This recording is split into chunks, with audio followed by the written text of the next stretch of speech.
Yesterday, the new White House press secretary, Karoline Leavitt, gave her very first press conference where she announced that they're adding extra seats to the briefing room. Take a look.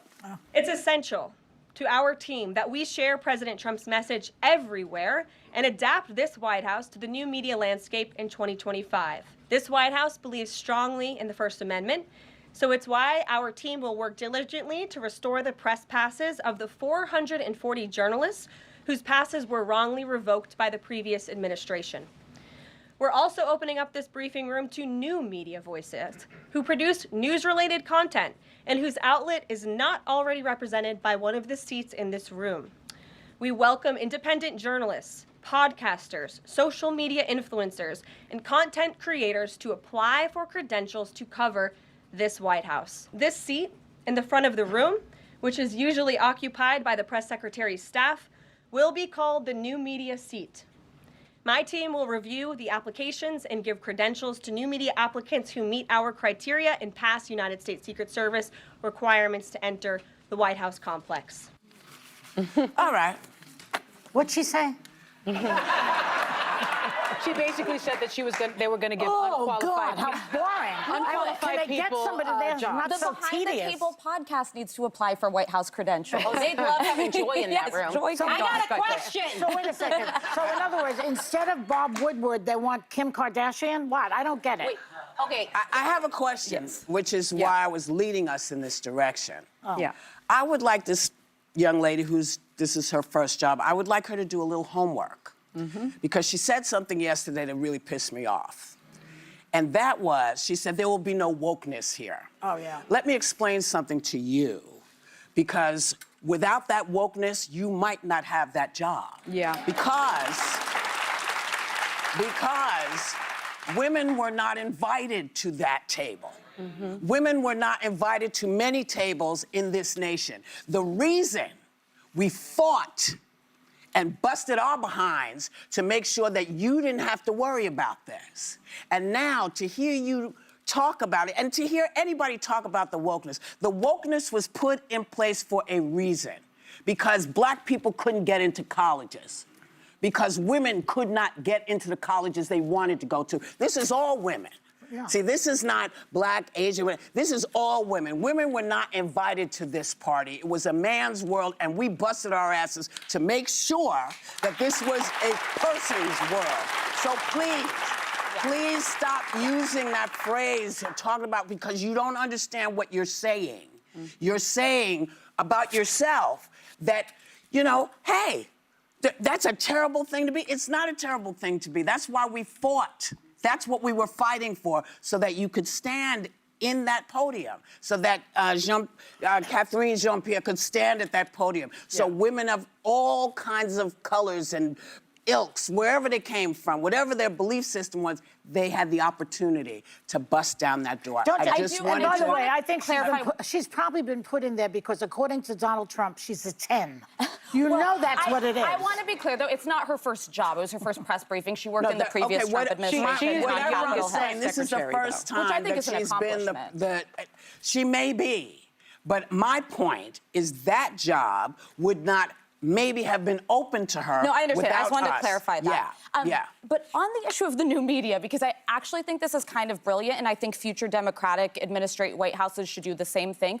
We're realizing this election, how people consume media has drastically changed. This was the Joe Rogan, Theo Vaughn, Alex Cooper election. It wasn't mainstream old school media that was driving people's interest in what they were following and the stories they were. And I think this is an acknowledgement that Trump realizes this. This is a person who made his career in television. What's to prevent those media influences from being only on his side? Well, there will be partisans, but I think it was promising that they brought in Axios, which is mainstream, but then they brought in Breitbart, which is a right-wing outlet.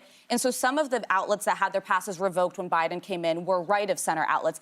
I don't have a problem with partisan outlets being there as long as it's representative of both sides and you have non-biased traditional media there as well, and that it's fact-driven how they cover it. The problem that I have with it, though, is, you know, she's saying that these people that are going to apply will meet their criteria. We understand that their criteria is woefully deficient and unserious. Right. I think that their real problem in this election, one of the real problems among the many, is the misinformation and disinformation that was disseminated on social media by these influencers and by these podcasters. Why are they qualified to sit in the White House briefing room and tell America what is going on with the country?